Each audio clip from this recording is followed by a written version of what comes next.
ناظرین آداب، دوردرشن جالندھر کی خاص پیشکش عید الاضحیٰ کے ساتھ ہم حاضر ہوئے ہیں۔ آج اس خاص موقع پر عالم اسلام میں منائے جانے والے خاص اور مقدس تہوار عید الاضحیٰ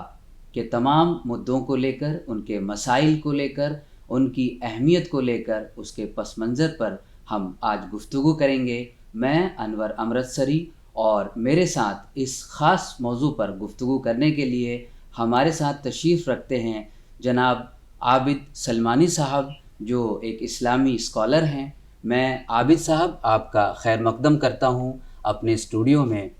جس طرح کہ ہم جانتے ہیں کہ آج پورے عالم اسلام میں عید الاضحیٰ کا تہوار جو ہے مکمل جوش و خروش اور عقیدت اور احترام کے ساتھ منایا جا رہا ہے، اس کو لے کر آپ کیا کہنا چاہیں گے؟ السلام علیکم، اعوذ باللہ من الشیطان الرجیم، بسم اللہ الرحمن الرحیم، ایاک نعبد و ایاک نستعین۔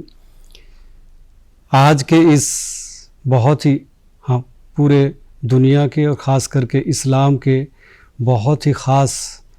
تہوار عید الاضحیٰ بہت ہی ہمارے لیے اور تمام دنیا کے لیے بہت ہی اہم ترین یہ تہوار ہے۔ آج کے اس عید الاضحیٰ کے موقع پر سب سے پہلے تو میں تمام اپنے دیش واسیوں، پورے ہندوستان کے تمام لوگوں کے لیے مبارکباد پیش کرتا ہوں، اور اس کے ساتھ ہی یہ عرض کرنا چاہتا ہوں کہ یہ ہمارا جو ایک اہم ترین تہوار ہے، جس کو عید الاضحیٰ یعنی بقرہ عید یا بڑی عید کے نام سے بھی جانا جاتا ہے۔ اس کا اصل مقصد جو ہے وہ ہے قربانی، کیونکہ قربانی کسی کے لیے چیز بھی جو دی جاتی ہے اسی کے لیے یہ منائی جاتی ہے۔ اس کے لیے حضرت ابراہیم علیہ السلام نے اپنے جب اللہ کے خاص بندے اور پیغمبر تھے، انہوں نے جب اللہ کے سامنے حاضری ہوئی اور اللہ نے حکم دیا کہ وہ آپ اپنے سب سے جو بھی آپ کو سب سے پیاری چیز ہے وہ آپ قربان کریں، تو انہوں نے اپنی سب مال و دولت اور تمام جو بھی چیزیں تھیں وہ تمام اس پہ قربان کر دی، مگر اس کے بعد بھی اللہ کا حکم آتا رہا۔ تو انہوں نے پھر یہ احساس کرا، جو بہت دعاؤں کے بعد، کیونکہ سب سے عزیز سبھی انسانوں کو، چاہے وہ پیغمبر بھی ہوں، سب کے لیے عزیز ہوتا ہے کہ ان کی اولاد، تو ان کو پھر یہ احساس ہوا کہ مجھے تو ہماری سب سے عزیز چیز جو ہے وہ میری اولاد ہے۔ تو انہوں نے پھر حضرت ابراہیم علیہ السلام کے سامنے یہ بات رکھی کہ بھئی ایسے ایسے اللہ کا حکم یہ ہوا ہے۔ تو حضرت ابراہیم علیہ السلام نے بنا کسی اس کے کہا کہ آپ جو بھی حکم اللہ کا ہے اس پر ہم چلنے کے لیے تیار ہیں۔ تو انہوں نے پھر یہ اس طرح سے یہ قربانی عید الاضحیٰ کی جو ایک روایت ہے وہ اس طرح سے شروع ہوئی۔ ایک چیز عابد صاحب، میں عید الاضحیٰ کا چونکہ خاص اور مقدس جو تہوار ہے، آپ چونکہ کسی بھی ہم بڑی چیز کو جب سیلیبریٹ کرتے ہیں، اس کا جو جشن مناتے ہیں، تو کسی خاص ایک پروگرام کو ترتیب دینے سے پہلے اس کے لیے کچھ ہم خاص اہتمام بھی کرتے ہیں، اس میں کچھ خاص چیزوں کا خیال رکھتے ہیں کہ کن چیزوں کو ہمیں کرنا چاہیے، کن چیزوں سے بچنا چاہیے۔ تو جو عید الاضحیٰ کے اندر چونکہ 2 رکعت نماز ادا کی جاتی ہے خاص طور پر، تو اس نماز کے ادا کرنے سے پہلے کن چیزوں کا خاص خیال رکھا جاتا ہے، ہمارے ناظرین کو بتائیں۔ اس میں سب سے پہلے تو شروعات دن کی جو ہوتی ہے نا، کیونکہ وہ تو ایک خاص دن ہوتا ہے عید کا، تو فجر کی نماز باجماعت پڑھی جائے، اور فجر کی نماز پڑھنے کے بعد اس سے پہلے ہی غسل لیا جائے، مسواک کی جائے، اور بس یہ نماز فجر کی نماز ادا کرنے کے بعد پھر پورا سلسلہ جو ہے وہ نماز کے لیے ہی، نماز کی عیدگاہ میں جانے کے لیے تیاریاں شروع ہو جاتی ہیں۔ ہاں، کچھ مطلب جس طرح کہ آپ نے بتایا کہ اس میں جو ہے اچھے کپڑوں کا انتخاب کیا جاتا ہے، اس میں اچھے کپڑے جیسے بھی آپ میں ہو اپنے حیثیت کے حساب سے، لیکن پھر بھی اپنی طرف سے نئے کپڑے، ظاہر ہے کہ اللہ کا شکر ہے اب تو کوئی ایسی وہ نہیں ہے، سبھی کو اپنے نئے صاف ستھرے نئے کپڑے پہننے چاہیے، اور بہت کھجور کھا لینی چاہیے جی موجود گھر میں کوئی سی چیز ہے. جی اس کے علاوہ عطر لگانا بھی سنت ہے, جی وہ لگانا چاہیے. جی اور پھر عیدگاہ جاتے وقت جو تکبیر پڑھی جاتی ہے, جی جی اللہ اکبر لا الہ الا اللہ واللہ اکبر وللہ الحمد, جی یہ پڑھتے ہوئے عیدگاہ تک جانا چاہیے. جی اور جس راستے سے جائے پھر کوشش یہ ہو کہ اس کے بعد دوسرے راستے سے واپس آنا چاہیے. ہاں, یعنی کہ ایک طرح سے یہ عید الاضحیٰ کا کہہ لیجئے کہ پروٹوکول ہے. کسی بھی ہم وی آئی پی ٹریٹمنٹ کے لیے اس کے ایک اپنے پروٹوکول ہوتے ہیں. تو عید الاضحیٰ چونکہ دنیا کی بڑی عیدوں میں سے ایک ہے, تو یہ اس کا ایک پروٹوکول ہے کہ آپ ان چیزوں کو فالو کریں. وہ چیزیں جس کو جو ہے پیغمبر حضرت محمد عربی صلی اللہ علیہ وسلم نے ہمارے لیے حکم دیا. اور ایک چیز جو چونکہ جب بھی عید الاضحیٰ کا ذکر آئے گا تو عید الاضحیٰ کے دنوں میں ہی جو ہے حج کے جو ہے دن ہوتے ہیں, ان کا ذکر آتا ہے. تو حاجیوں کے درمیان اور عید الاضحیٰ کی جو قربانی ہے اس کے درمیان کیا کچھ کرتے ہیں, کیا جاتا ہے, اور کن چیزوں کو جو ہے استعمال کیا جاتا ہے, اس کو لے کر ہمارے جو ناظرین ہیں ان کو بتائیں کہ حج اور جو عید الاضحیٰ کا خاص تعلق ہے کس طرح کا ہے. پہلے اس سے پہلے تو میں بتا دوں کہ کچھ چیزیں افضل ہیں. جی تو اس میں سے یہ بھی ہے کہ جیسے ناخون, جیسے قربانی سے پہلے ناخون نہ کاٹنا, چاند دیکھنے کے بعد کے ساتھ ہی شروع ہو جاتا ہے. جی بال نہ کاٹنا, ناخون نہ تراشنا, جی یہ بھی اس میں افضل ہے. افضل. جی اور اس کے علاوہ حج کا معاملہ ظاہر کہ اللہ نے مجھے 1 مرتبہ حج اور 2 مرتبہ عمرہ کرنے کی شہادت حاصل ہوئی, اللہ کا بے انتہا کرم. جی تو وہاں حاجیوں کے لیے سب سے یہی ہوتا ہے کہ ایک تو 5 دن پہلے وہ وہاں سے مکہ سے مینا چلے جاتے ہیں, مینا چلے جاتے ہیں. کیونکہ عید الاضحیٰ کا سب سے بات یہی ہے کہ حج بھی اسی وقت ہوتا ہے جیسے آپ نے فرمایا. کیونکہ اس کا ہمارا تعلق یہ ہے کہ عید الاضحیٰ کی جہاں پوری دنیا میں یہ قربانی دی جاتی ہے, جی اس کے ساتھ ساتھ ہی حج پوری دنیا سے, جیسے اس بار بھی کم از کم 20 لاکھ سے بھی زیادہ لوگ حج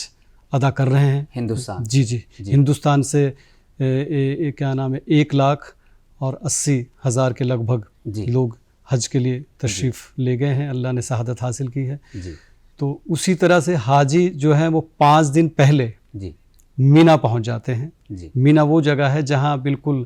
جا کر پہنچ کر حاجی جو ہے وہاں قیام کرتے ہیں. جی اور وہاں سے قیام کرنے کے بعد پھر حاجی جو ہے وہ عرفات کے میدان میں جہاں اصل حج ادا ہوتا ہے, جی وہاں پر اس میدان میں جا کر وہاں نفل نماز جو بھی نماز فرض پڑھتے ہیں, جی اور وہاں پہ حج کا خطبہ سنتے ہیں, اور اس کے بعد یہ حج وہاں پر ہوتا ہے. جی اسی طرح سے پھر وہاں سے مزدلفہ جاتے ہیں, جی اور مزدلفہ جا کر وہاں سے کنکریاں اکٹھی کرتے ہیں, جی جو وہ بھی ضروری چیز ہے. جی اور وہاں سے لے کر اس کے بعد پھر وہ وہاں سے سفر کرتے ہوئے واپس مینا آتے ہیں, جی اور وہاں پھر شیطان کو کنکریاں مارتے ہیں, جس کا تعلق بھی حضرت ابراہیم علیہ السلام اور حضرت اسماعیل علیہ السلام کے ہی اس واقعے سے جو جڑا ہوا ہے. جی کہ وہی جب حضرت ابراہیم علیہ السلام نے فرمایا کہ بیٹا اس طرح سے مجھے اللہ کا حکم ہوا, تو ابراہیم علیہ السلام نے کہا کہ آپ بالکل میرا جو بھی آپ کا حکم ہے, میں آپ کا بیٹا ہوں, بالکل آپ کے حکم کو مانتے ہوئے. تو انہوں نے جیسے بھی ان کو لیٹایا, آنکھوں پہ پٹی باندھی, اپنے بھی آنکھوں پہ پٹی باندھی. جی اور ایک واقعہ مجھے یاد آ گیا اس کے ساتھ ہی عید الاضحیٰ کے تعلق سے, جی کہ حضرت ابراہیم علیہ السلام کو پہلے حضرت ابراہیم علیہ السلام نے ان کے رسی باندھی. تو رسی حضرت ابراہیم علیہ السلام نے فرمایا کہ ابا جان یہ جو ہے رسی اس کو آپ کھول دیجئے, تاکہ آنے والی تاریخ میں یا آنے والے وقت میں یہ نہ کہا کہ بیٹے کو زبردستی کر کے ذبح کرنے کی کوشش کی گئی. جی تو انہوں نے پھر رسی کھول دی, پٹی بندھی رہی. جی تو اس واقعے کا بھی پورا وہاں کے کہ 3 جگہ جہاں وہ شیطان ہیں, جی تو وہاں کیونکہ شیطان نے بہکانے کی کوشش کی کہ جس وجہ سے یہ معاملہ نہ ہو سکے. نہ ہو سکے. لیکن حضرت ابراہیم علیہ السلام اور حضرت اسماعیل علیہ السلام نے ظاہر ہے کہ اللہ کے وہ پیغمبر تھے, انہوں نے ہی پوری دنیا کو پیغام دینا تھا کہ کیسے اپنے ماں باپ کی بات ماننی چاہیے اور کیسے اس کی فرما برداری کرنی چاہیے. گویا کہ جو آپ نے ہمارے ناظرین کو عید الاضحیٰ کے تعلق سے اور حج کے تعلق سے بتایا, اگر ہم اس کا خلاصہ اور نچوڑ نکالنے کی کوشش کریں تو اس میں سمجھتا ہوں کہ اگر مختصر طور پر ہم یہ کہیں کہ جو 2 پیغمبروں نے, جس میں حضرت ابراہیم کا آپ نے ذکر کیا, ان کے لڑکے حضرت اسماعیل کا ذکر کیا, کہ جس طرح انہوں نے اپنے آپ کو اپنے رب کے حکم کے سانچے میں جو ڈھالا ہے, ڈھالنے کی کوشش کی ہے, گویا کہ وہ پورے سماج کے لیے, پورے معاشرے کے لیے, پوری دنیا کے لیے تمام دنیا کے لوگوں کے لیے ایک میسج تھا کہ اگر آپ کو اپنے ایشور کی طرف سے، اگر آپ کو اپنے رب کی طرف سے، اگر آپ کو اپنے بھگوان کی طرف سے کسی بھی طرح کا آدیش ہوتا ہے تو آپ اس کو فالو کریں، اس کو فالو کرنے میں، اس کو پورن سوروپ دینے میں کسی بھی طرح کا اعتراض نہ کریں. یعنی کہ جو خلاصہ یہ نکلا کہ رب کو اصل بلیدان مقصد نہیں تھا، قربانی مقصد نہیں تھی. ان کو یہ محسوس کرانا تھا کہ انسان تب تک اپنے رب کا نہیں ہو سکتا جب تک اس کے دل کے اندر یہ چیز نہ بیٹھ جائے کہ جو مجھے سب سے زیادہ پسندیدہ ہے، بہت مجھے عزیز ہے، اگر میں اس کو اپنے رب کی رضا کے لیے اس کے راستے میں لے جا کر اسے دے دیتا ہوں، یہ میرا سمرپن ہے اپنے رب کے تئیں. اگر یہ سمرپن بھاونا ہمارے دل کے اندر نہیں پیدا ہو رہی ہے تو اس کا مطلب ہمیں اپنے ایشور سے سچی محبت نہیں ہے. ایک چیز عام طور پر یہ دیکھتے ہیں کہ ہم نے جو عید الاضحیٰ کا ذکر کیا، ہمارے ناظرین آپ سے یہ جاننا چاہتے ہیں کہ جس طرح عید الاضحیٰ کا مقدس تہوار ہے، پھر ہم لوگ چونکہ بھارتیہ سماج میں رہتے ہیں، یہاں کی جو سنسکرتی ہے بہت ہی اس کے اندر ایک ایسا میں کہہ لیجئے کہ آپس میں جوڑنے کا جو تانا بانا اتنا مضبوط ہے. اس طرح کے جو تہوار جس میں عید الاضحیٰ، عید الفطر ہے، دیوالی ہے، گرپرب ہے، کرسمس ڈے ہے، اس طرح کے جو تہوار ہیں، اس طرح کے تہواروں کا سماج اور معاشرے کے اندر آپ کس طرح کا اثر دیکھتے ہیں؟ سماج کو جوڑنے میں، ہم آہنگی پیدا کرنے میں کس طرح کا رول رہتا ہے؟ جی بالکل بے انتہا ظاہر ہے کہ اپنے ہندوستان ملک میں رہتے تو یہاں سب ہندو، مسلم، سکھ، عیسائی سب مل کے تمام تہوار جو مناتے ہیں، اسی میں سے اسی کا ہماری جو 2 عید آتی ہیں ان میں تمام جو لوگ ہیں ہم سب کے ساتھ مل کر ایسے جیسے ہم دیوالی کو ان کے ساتھ کے ایسے ہی تحفے دیتے ہیں، تحائف دیتے ہیں، گفٹ ایک دوسرے کو دیتے ہیں، اس کا ایک اہم ترین حصہ ہوتا ہے. اس کے علاوہ ایک دوسرے کے گھر آنا جانا، جیسے ہم دیوالی کو اپنے جو غیر مسلم جو بھی ہندو بھائی یا سکھ بھائی ہیں تو ان کے گھر جا کر ہم ان کو اس کی مبارکباد دیتے ہیں اور ان کی خوشیوں میں شامل ہوتے ہیں. تو یہی ہمارا بھائی چارہ بنا رہتا ہے. اسی طرح سے جتنے بھی ہمارے ہندو بھائی، سکھ بھائی ہیں، عیسائی بھائی ہیں، سب ہمارے گھر آ کر اس کو سب ایک دوسرے کو ظاہر ہے کہ اس میں تحائف بھی دیتے ہیں اور محبت بری وہ بھی ایک دوسرے کے ساتھ بیٹھ کر کھانا بھی کھاتے ہیں اور ایک دوسرے کا احترام کرتے ہوئے محبت کے پیغام بھی دیتے ہیں. اور یہی سب سے خوبصورتی پوری دنیا میں، ہندوستان کی تو خوبصورتی یہی ہے کہ ہمارے ملک میں تمام جتنے بھی دھرم مذہب ہیں سب ہم مل جل کر مناتے ہیں اور اس پر ہم بہت ہی محبت کے ساتھ ایک دوسرے سے یعنی کہ ایک طرح سے جو ہماری جو گنگا جمنی تہذیب ہے، جو سنسکرتی ہے، اس کو ایک ساتھ پیرونے میں اور اس کو مضبوط کرنے میں بڑا یوگدان رہا ہے. ایک چیز آپ نے قربانی کا ذکر کیا. قربانی میرا یہ ماننا ہے اور کہ جس طرح آپ نے قربانی کا عید الاضحیٰ کے تعلق سے ذکر کیا، قربانی انسان کے لیے کسی جانور، ہم اپنے رب کے لیے جانور کو سمرپن کر رہے ہیں یہ نہیں، بلکہ میرا یہ ماننا ہے کہ قربانی جو ہونی چاہیے اپنے نفس کی بھی ہونی چاہیے. نفس کے ساتھ اس میں اپنی انا ہے، اپنا تکبر ہے، اپنا غرور ہے، اپنا حسد ہے، اپنا کینہ ہے، دوسروں کے پرتی ہمارے من میں اچھے بھاونا کا پیدا ہونا، یہ بھی ایک قربانی ہے. اس طرح کی جو چیزیں ہیں آپ نے اس کا ذکر کیا. اور سماج کے اندر چونکہ کئی طرح کے طبقے کے لوگ ہیں، اس میں ضرورت مند بھی ہیں، غریب بھی ہیں، بے سہارا بھی ہیں، یتیم بھی ہیں، بیوہ بھی ہیں. اس خاص عید الاضحیٰ کے موقع پر جس طرح کے ہمارے عام طور پر سننے میں آتا ہے کہ سبھی کا خیال رکھا جاتا ہے، اس کو لے کر آپ کیا کہنا چاہیں گے؟ جی اس میں تو بالکل اس کو اصل مقصد جیسے آپ نے فرمایا کہ اصل تو یہ تھوڑا کہ کسی جانور کا ذبح کرنا یا کسی کی قربانی کرنا، اصل مقصد اس کا وہی اس سے مثال ملتی ہے اور اسی سے اصل یہی پیغام دینا ہوتا ہے. کوئی بھی پیغمبر چاہے کسی بھی مذہب کا، کسی بھی دھرم کا، جو بھی پیغمبر اوتار ہوتے ہیں ان کا اصل تو پیغام، یا قرآن لے لو یا گیتا لے لو، اس میں اصل پیغام تو یہ ہے کہ سب سے پہلے تو انسانیت ہے اور اس کے بعد انسانیت کے ساتھ ساتھ یہ ہے کہ وہ یہ مثال دی جاتی ہے یا یہ مثال پیش کی جاتی ہے کہ وہ انسانیت کے لیے ہم کیا کر سکتے ہیں. تو اس لیے قربانی بھی یہی ہے کہ اس میں بتایا گیا کہ وہ قربانی کسی اس چیز کی دینا وہ مقصد نہیں. اس سے یہ ہے کہ آپ جیسے آپ نے خود کہا کہ اپنے نفس کی قربانی دینا، اپنے حق اپنا جیسے اپنے ماں باپ کے لیے حق ہے اور ماں باپ کا حق اولاد کے لیے ہے، یا اپنے پڑوسی کا حق ہے، یا اپنے کسی بھی اپنے استاد کا حق ہے، اپنے کسی بھی